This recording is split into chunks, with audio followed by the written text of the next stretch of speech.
Assalamualaikum warahmatullahi wabarakatuh. Kali ini kita akan sedikit membahas tentang fitur yang ada di dalam aplikasi Extraordinary CBT. Ini yang saya gunakan adalah aplikasi versi 2.0.1 Latte. Nah, ini adalah tampilan siswanya. Lalu ini adalah tampilan adminnya. Ini saya install di hosting di renjana.org. Nah, kalau misalnya teman-teman belum download dulu aplikasinya di situs renjana.org. Di dalam ini download, lalu pilih antara dua ini. Yang ini yang VDI, ini pakai VirtualBox. Lalu ini aplikasi yang bisa diinstal di hosting ataupun VPS. Ini ada aplikasi webnya, siswa, dan aplikasi .sql.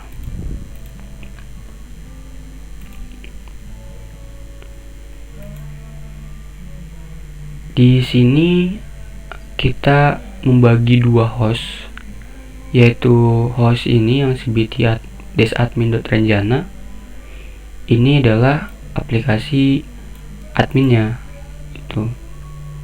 Ini dibuat menggunakan framework Vue.js, sehingga ini sebenarnya adalah aplikasi statis. Di sini tidak ada data sama sekali, karena data seluruhnya ada di aplikasi ini, CBT ini. Dan ini dihost dengan menggunakan di Vue.js juga, Vue.js dan Laravel. Dan database-nya adalah MySQL. Nah, lalu setelah instalasi berhasil, ini sudah saya buat juga cara instalasinya di dalam blog Renjana. Buka aja Renjana, di sini ada cara instalasi renjana.org. Ini ada di blog. Lalu ini cara instalasi Extraordinary CBT di hosting di sini.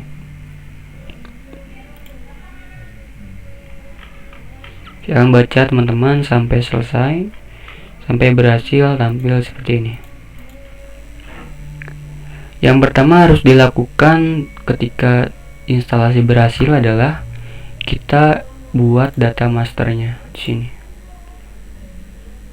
Nah, ini juga saya baru install juga. Ini fresh instalasi juga. Kita buat dulu jurusannya. Jurusan ini bebas, kita isinya seperti SMA ataupun SMK. Tetapi bila tingkatannya di bawah seperti SMP ataupun SD, kita bisa isi dengan umum misalnya ataupun yang lainnya. Tapi saya isi seperti SMK saja, teknik komputer. Lalu saya klik simpan di sini. Nah, di sini ada di jurusan dan namanya tadi komputer. Lalu kita ke peserta. Di sini ada tambah peserta, ada import peserta, ada cetak kartu peserta. Kita coba tambah peserta dulu. Ini kita nomor ujian, kita isi dengan nomor ujian siswanya. Ini saya coba pakai yang 001. Lalu namanya Sena, password, lalu teknik jaringan, agamanya Islam sih.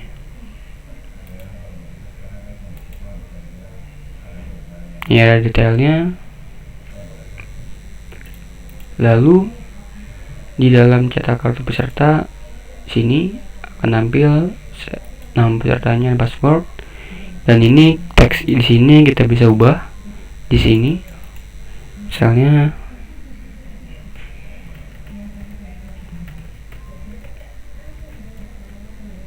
Kita bisa ubah seperti ini. Nantinya apa yang kita tulis di sini akan muncul di sini. Lalu tadi setting nih, sesi default. Ingat di sini ada settingan namanya sesi default. Settingan di sini tidak mesti akan dipakai, nanti akan saya jelaskan. Lalu selanjutnya ada mapel. Mapel ini mapel mata pelajaran. Lalu kode mapel ini kita isi bebas ya. BHS. Kita isi di sini bahasa Indonesia. Dan tim pengoreksi. Nah, tim pengoreksi ini nantinya adalah yang akan mengoreksi mapel yang bersangkutan. Misalnya ini adalah bahasa Indonesia. Misalnya nanti ada bank soal yang memiliki soal tipe esai dengan mata pelajaran adalah bahasa Indonesia, sehingga nantinya yang dapat mengoreksi hanyalah si administrator misalnya, gitu, yang ditambahkan di tim pengoreksi. Nantinya dia akan muncul di dalam menu koreksi esai di sini. Di sini akan tampil bank soal mana yang bisa mereka koreksi, seperti itu.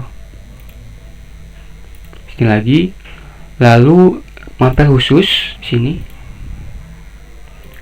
Ini adalah mapel yang dikhususkan untuk jurusan tertentu. Itu misalnya di sini teknik TKJ, teknik komputer, atau kita nggak usah centang seperti itu. Jadi nantinya bila ada bank soal yang terhubung dengan mapel ini,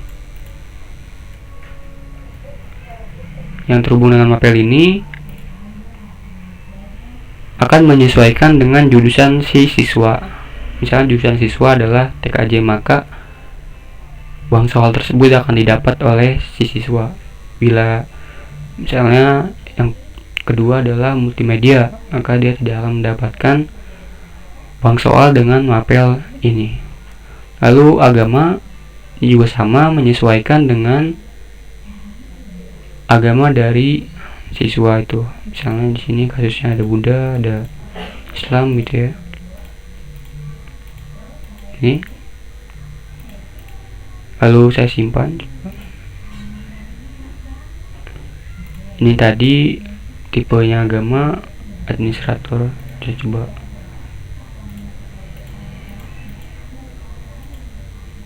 Saya kosongkan dulu supaya jadi mapel umum. Di sini mapel umum. Kita juga bisa ngimport mapel sini pakai Excel. Lalu kita tambah lagi di sini biar supaya di contoh 2. Lalu misalnya di sini adalah matematika teknik. Nih, lalu kita katakan bahwa mapel ini adalah mapel khusus untuk teknik komputer. Lalu saya tambah lagi jurusan, misalnya jurusan yang kedua adalah jurusan misalnya perkantoran.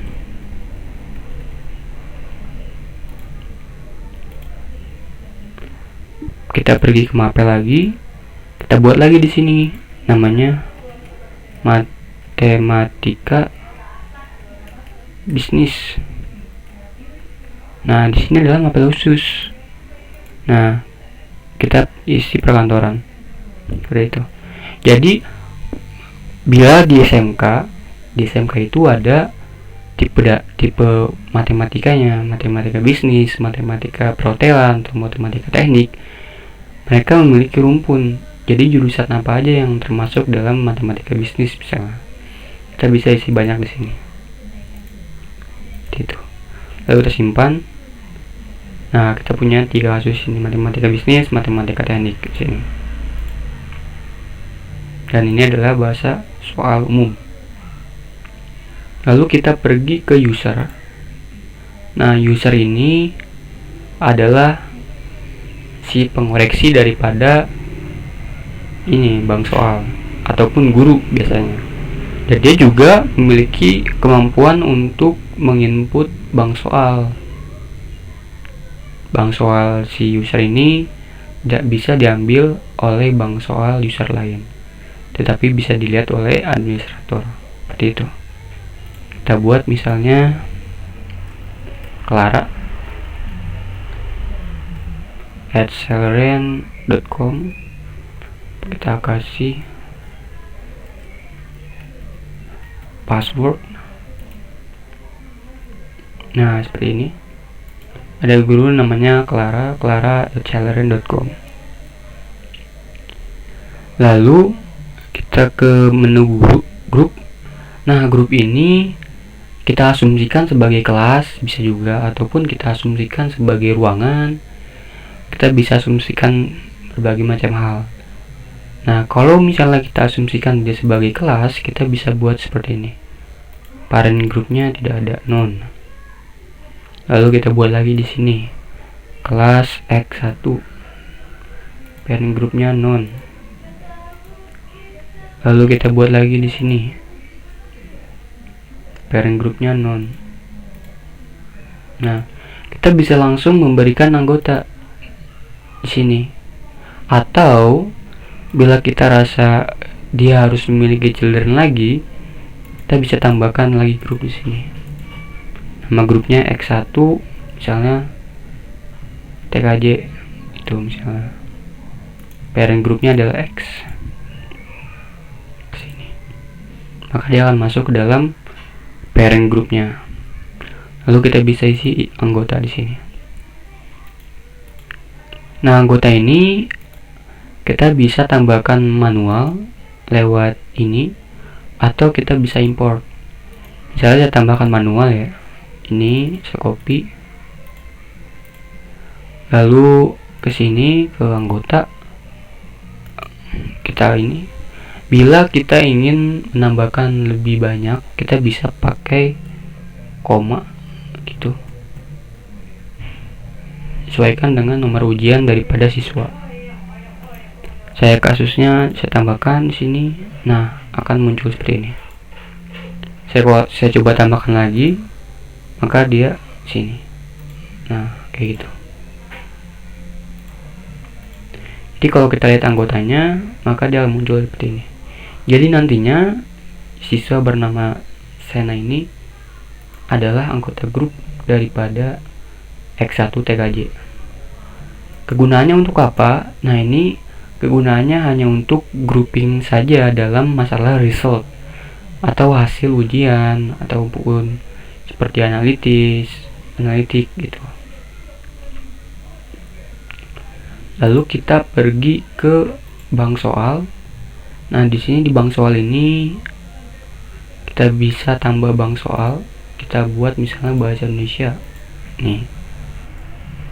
Indo. Nah, di sini kita bisa tambah pilihan ganda kompleks. Extraordinary CBT ini support sampai 5 tipe soal. Pilihan ganda kompleks. Pilihan ganda kompleks itu yang centang ya, yang textbook. Lalu listening, jumlah isian singkat di sini. Lalu ada uraian. Saya isi satu-satu ya, satu-satu. Misalnya jumlah 1, listening 1, isian singkat 1. Lalu esainya 1. Nah, sini misalnya kita isi masing-masing 20.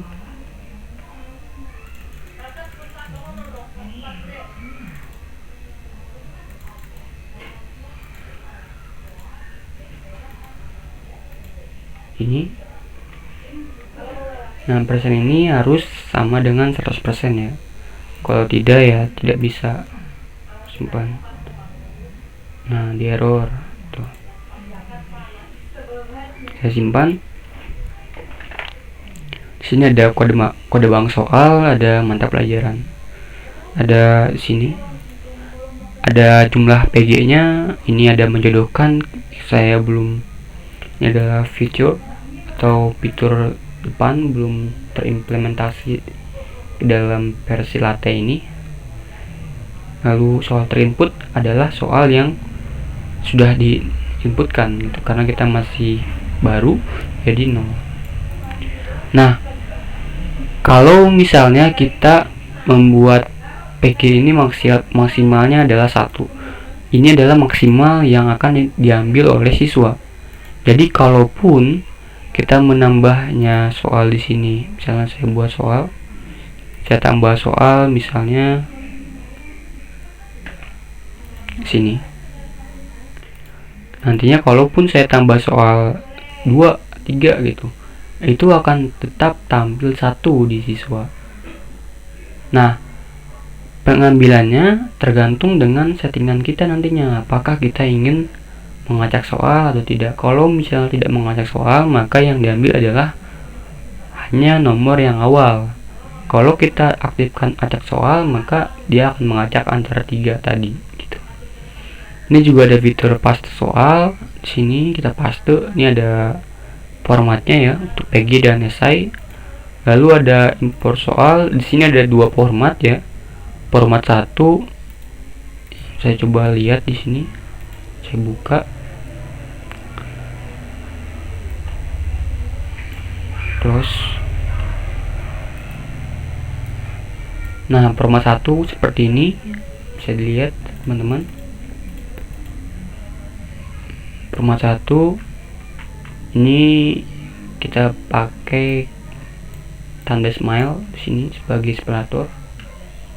Lalu yang kedua, ini format yang kedua adalah format yang menggunakan table. Nah, seperti ini. Jadi ini pasportnya apa? Kunci jawabannya pakai ini. Bila tidak ada, bila ini ada 2, maka ini kita jadikan sebagai soal ganda kompleks. Kalau hanya 1, kita jadikan sebagai pilihan ganda. Nah, ini maka akan jadi isian singkat. Kenapa? Karena di sini ada pilihannya tetapi tidak ada jawabannya. Seperti itu. Tapi kalau misalnya ada soalnya saja akan masuk ke dalam esai. Seperti itu. Kita kembali.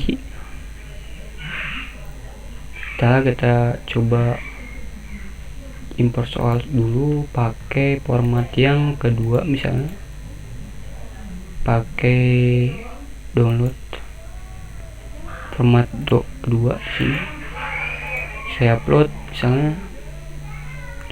Ini udah berhasil. Nah, di sini kayak ini tipenya masuk. Nah, ini. Nah, tadi ini yang 2 jadi pilihan ganda kompleks dan ini jadi isian singkat. Nah, saya coba tambah soal di sini. Nah, soal ini kita pakai CK editor ya. Ini kita bisa pakai gambar atau pakai search gitu ya, style. Nah, pilihan ganda seperti ini tampilannya.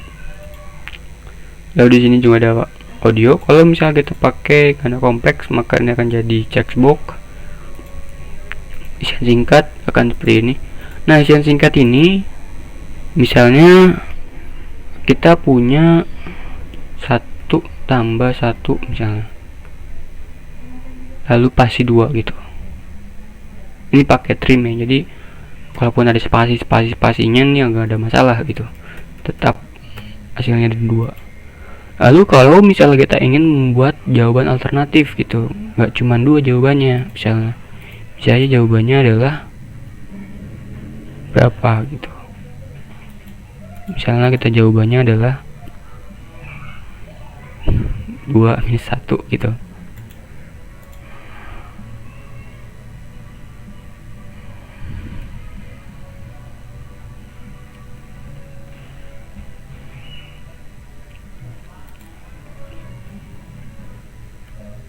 Misalnya gini jawabannya gitu. Nah, ini maka bila siswa menjawab antara 2 ini, maka akan benar jawabannya. Lalu di sini di tipe layout kita menyediakan 4 tipe layout. Ini kita lihat dulu, ini esai, lalu ini ada listening. Ini esai ini adalah jawaban rujukan. Jadi nantinya si pengoreksi tahu bahwa misalnya pertanyaannya adalah bagaimana Indonesia bisa merdeka gitu. Maka kita membuat rujukan di sini bahwa dengan perjuangan DLL titik gitu. Jadi ketika guru ataupun pengoreksinya itu membaca, dia bisa mencocokkan nantinya antara jawaban siswa dengan rujukan ini, apakah dia sesuai atau tidak. Lalu ada juga listening di sini. Ini ada file direction, ada audio. File direction biasanya muncul saat tipe soal berubah, itu misalnya direction pertama, direction kedua gitu. Ini pengarahan aja sih.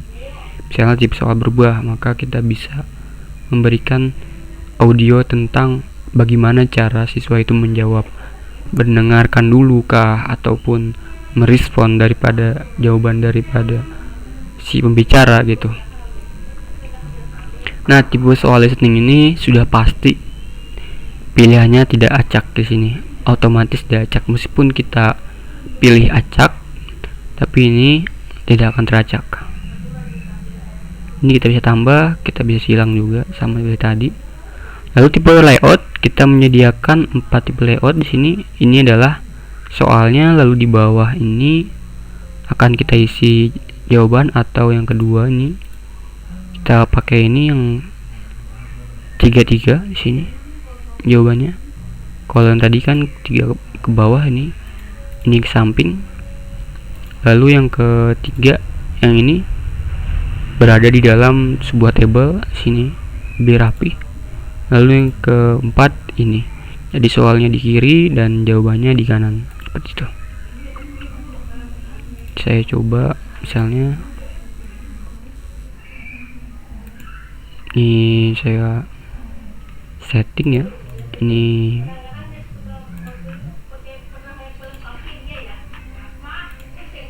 saya ubah, misalnya saya ubah settingnya jadi ini kanan,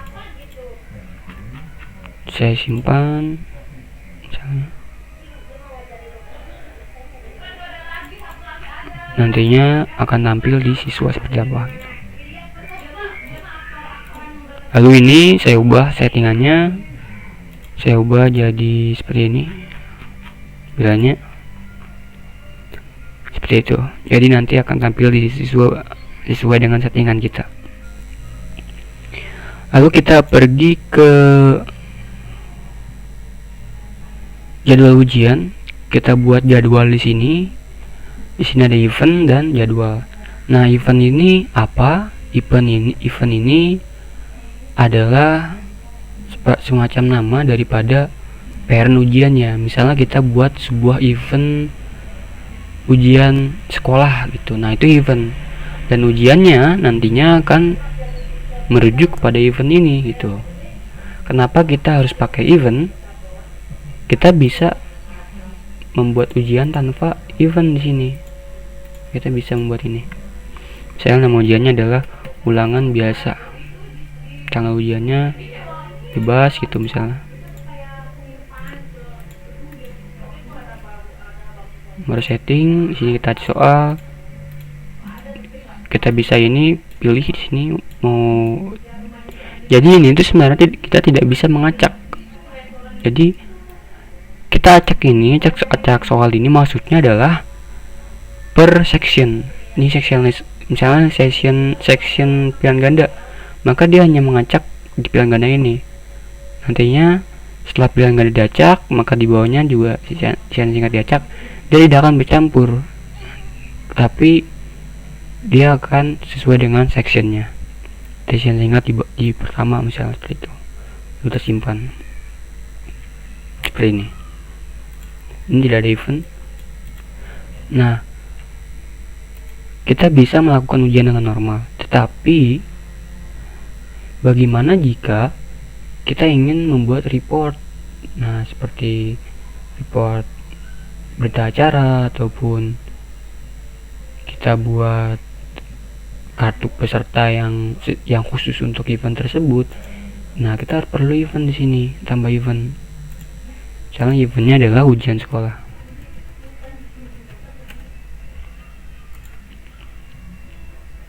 Nah, kita buat sini misalnya ujian sekolah, nama bang soalnya ini. Lalu nama ujiannya adalah ujian sekolah D1. Tanggalnya berapa, jam mulainya berapa, durasinya berapa. Nah, khusus untuk ujian yang memiliki event, di sini ada kolom tambahan di sini. Jam masuk sesi pertama, jam masuk sesi kedua, ketiga, keempat. Nah, ini jam berapa aja, nanti akan tampil di dalam kartu peserta. Ini saya simpan dulu. Misalnya ini saya ubah, saya setting ngacak aja. Saya simpan. Nah, di sini. Lalu kita pergi ke menu event di sini. Nah, ini ada 2 event tadi saya buat yang ujian sekolah. Klik detail. Nah, ini adalah ujian yang terhubung dengan event. Nah, disinilah kita mengatur sesi. Bedanya antara event dengan non-event, bila kita tanpa menggunakan event, ini kita tanpa menggunakan event, maka kita akan menggunakan sesi default daripada siswa ini, yaitu ini, sesi default. Tetapi bila kita menggunakan event, maka kita akan menggunakan sesi yang ada di sini. Kita masukkan ujian, nomor ujiannya adalah K001. Kita masukkan dia sebagai sesi 1. Nah, dia akan masuk sini, sehingga siswa ini hanya bisa masuk ke dalam sesi 1. Di sini juga di event kita bisa pakai kartu peserta, akan muncul di sini. Nah, di sini kalau kita coba cetak, nah di sini saya coba jadwalnya PD.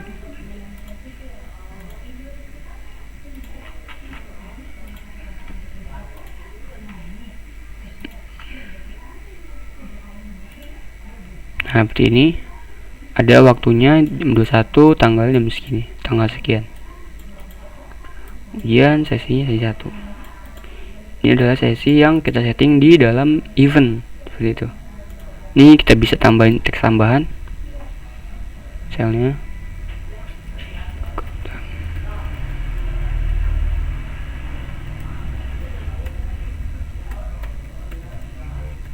seperti ini.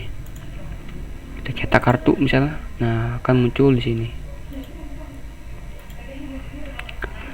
Lalu kita juga bisa pakai import sesi kalau kita ingin menggunakan Excel ya. Dengan format ini seperti apa? Seperti itu. Kita juga bisa pakai berita acara, lalu kartu pesertanya seperti itu. Nah, ini ada absensinya, absensi 1. Ini adalah absensi daripada C1 di sini.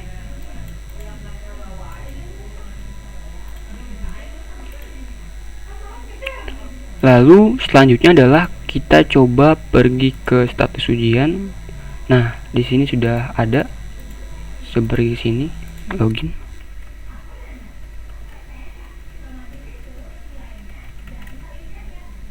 Nah, di sini akan muncul tokennya bagaimana. Nah, bila dia sesinya berbeda, misalnya ini saya ubah sesinya, saya ubah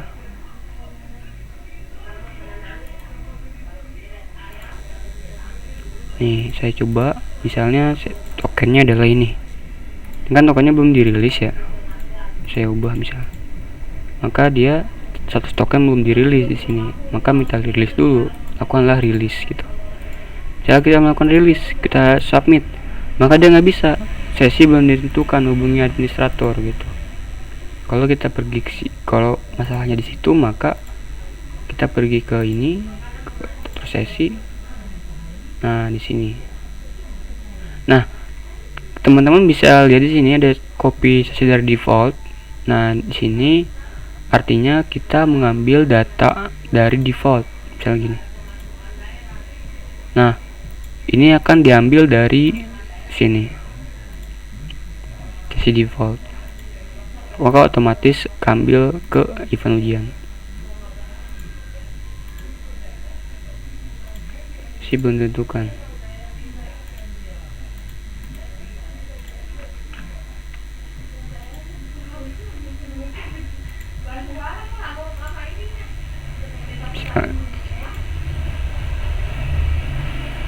Saya pergi lagi ke sesi ujian, saya coba lagi ke sesi 1, simpan, lalu saya submit. Nah, baru bisa masuk ke sini. Tadi kita ubah settingnya jadi sesi 2, tapi dia tidak bisa masuk karena dia berada di dalam sesi 1. Lalu saya submit, mulai di sini karena sudah waktunya sudah melewati. Ini sudah melewati, maka kita bisa mulai. Nah, ini sesuai dengan layout yang tadi kita setting. Kita ragu-ragu atau tidak gitu. Kita setting.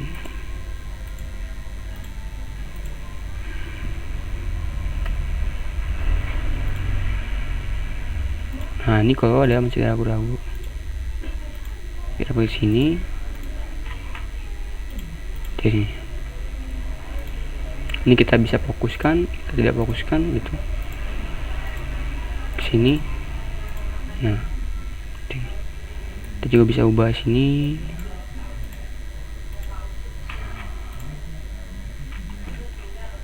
Oke. Ini kurang lebih. Tadi kita membuat bank soal lebih dari 1. Kita coba lihat di bank soal. Kita soal di sini. Pilihan ganda kita ada banyak ya. Tapi kita ambil yang nomor 3 karena kita tadi pilih opsi pilih acak soal gitu. Tadi itu teman-teman. Lalu kita kasusnya bagaimana jika menyelesaikan soal. Saya coba di sini. Ini harus mengklik centang dulu baru bisa selesai. Seperti itu. Lalu muncul ini adalah menyelesaikan ujian ini, prestasi penting.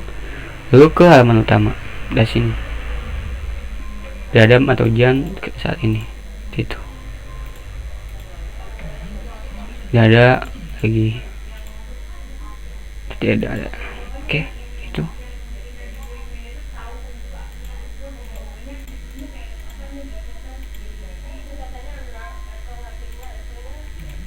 Lalu kita pergi ke file media. Di sini ada file-file apa aja yang telah kita upload di sini.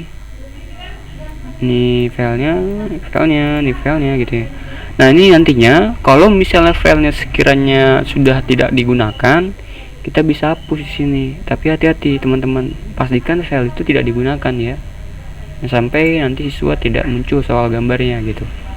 Soal yang bergambar. Kita bisa pergi ke status peserta di sini. Jadwal ujian untuk ujian sekolah D1. Sini ada reset ujian. Nah, reset ujian artinya kita menyuruh siswa itu untuk mengerjakan ulang. Dalam kasus misalnya siswa itu logout, ternyata siswa itu sudah menyelesaikan ujian gitu. Coba refresh di sini, maka dia akan keluar itu. Nah, dia akan memunculkan ini. Ambil lagi tokennya, lalu submit. Nah, kita coba di sini. Nah, muncul sini, belum dimulai. Nah, bila kasusnya nanti siswa itu misalnya ada trouble, dia mengalami trouble selama 10 menit, kita bisa menambah waktu dia 10 menit misalnya. Nah, tetapi kalau misalnya dia trouble-nya 10 menit, tetapi kita tambahinnya 20 menit. Maka waktu sekarang akan melewati, maka waktu yang tambahkan akan melewati waktu sekarang, artinya dia akan error. Nih. No. Misalnya kita buat di sini mulai ujian. Kita buat di sini face data. Nah, sudah mengerjakan. Ada for close juga. 10. Nah, lihat di sini Anda menambahkan waktu ujian siswa di luar nalar. Kenapa? Karena kasusnya adalah siswa ini tidak mengalami trouble, dia mulai jam segini. Jangan sampai waktu ini melewati yang kita tambahkan gitu. Misalnya kita menambahkan 10 menit, maka tidak boleh melewati waktu sekarang. Karena kasusnya, bagaimana mungkin siswa yang mengalami trouble 10 menit kita tambahkan waktu 15 menit, itu tidak boleh kayak gitu. Jadi kalau 10 menit ya kita berikan waktu 10 menit gitu. Tidak ada waktu tambahan gitu. Sudah mengerjakan, kita fokus misalnya muncul. Nah, ini dia tidak bisa menjawab lagi, keluar seperti itu. Lalu koreksi esai, ini reporting capaian siswa, ini sini kita download. Kita menggunakan jurusan, atau nih kita jurusannya banyak, atau kita juga bisa menggunakan grup. Nah, inilah gunanya grouping tadi di sini. Semua subgrup atau ini semua subgrup atau hanya tergaji saja. Kita bisa download hasil dari capaian siswa atau kesulitan soal, kita juga bisa lihat hasilnya di sini. Ini dijawab oleh beberapa peserta seperti itu. Lalu ada hasil ujian. Kita juga bisa menggunakan grup. Nah, ini grupnya, lalu subgrup, jadwalnya berapa, perhalaman berapa gitu. Nah, kita bisa lihat di sini pilihan ganda. Kita bisa download juga, gunakan grup atau tidak. Kita bisa tidak gunakan grup. Jurusan misalnya kita gunakan grup gitu. Lalu presetting. Nah, di setting ini ada aktifkan reset ujian. Nah, gunanya mengaktifkan reset ujian ini supaya mencegah siswa login di dua tempat. Nah, ini kita gunakan aktifkan peserta ujian. Misalnya kita aktifkan di sini save konfigurasi. Lalu kita login di sini. Nah, ini login. Lalu kita coba lagi.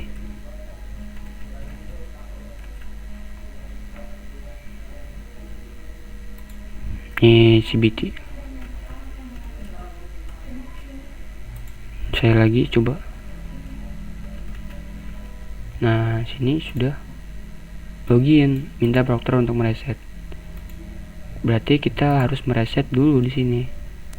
Misalnya reset secara login. Nah, di sini reset APK token. Kita juga bisa nyari apa yang kita cari. Oke, kita juga bisa milih di sini bulk reset peserta kalau misalnya banyak, atau hanya satu, kita pakai ini saja. Lalu setting lagi. Ini ada text welcome. Di sini akan muncul di depan. Coba misalnya di, nah ini text finish.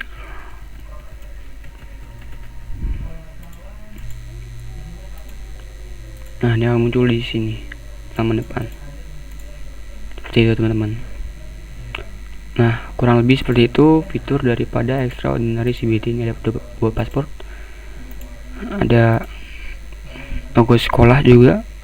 Ini kita bisa ubah kurang lebih kayak gini fitur-fitur daripada Extraordinary CBT versi 2.0.01. Nah, ini bukan simpan di sini kalau logo ya, tapi di sini diupload. Nah, baru ubah. Misalnya masukkannya SMK Nusantara 1 Nusantara info nusantara1.com. Jalan atau des simpan. Nah, seperti ini. Oke, seperti itu teman-teman, penjelasan dari aplikasi dan fitur dari aplikasi Extraordinary CBT. Sekian, assalamualaikum warahmatullahi wabarakatuh.